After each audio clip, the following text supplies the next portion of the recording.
முன்பு இருந்தே நடந்துகிட்டு இருக்கு. அவர் விடுதலை சிறுத்தைகள் கட்சியிலிருந்து வெளியே போனப்ப இருந்தே தலைவர் திருமாவளவன் அவர்கள் சுற்றி இருக்க நபர்களாகட்டும், கட்சியில் இருக்க ஒரு சில நிர்வாகிகளாகட்டும் எல்லாரும் வந்து ஆதரவு அவர்களுடன் தொடர்பில் இருந்தார்கள்.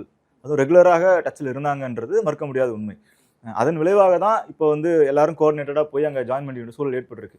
ஆனால் அந்த ஒரு 10 பேர் தான் வெளியே இருக்காங்க, வரமாட்டேன்றாங்க, பேச மாட்டேன்றாங்கன்னு சொல்லிட்டு இருக்காங்கல்ல, அந்த 10 பேரும் வந்து அதிருப்தியில் தான் இப்பவும் இருக்காங்க.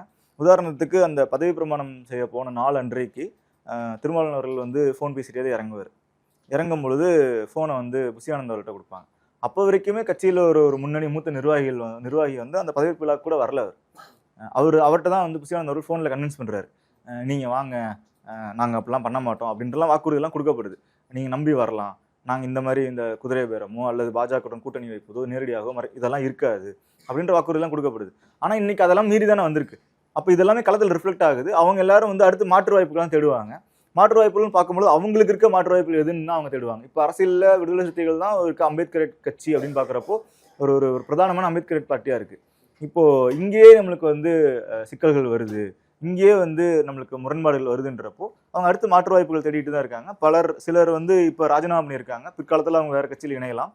இன்னும் பலர் வந்து அடுத்த உள்ளாட்சி தேர்தலில் ஒட்டியோ அல்லது அடுத்த நாடாளுமன்ற தேர்தலில் ஒட்டியோ அவங்க வந்து வெளிவரதுக்கான வாய்ப்புகள் நிறைய இருக்கு. ஆச்சி மசாலா, எந்த சமையலும் ருசி தேடும் ரகசியம், 20 ரூபாய்.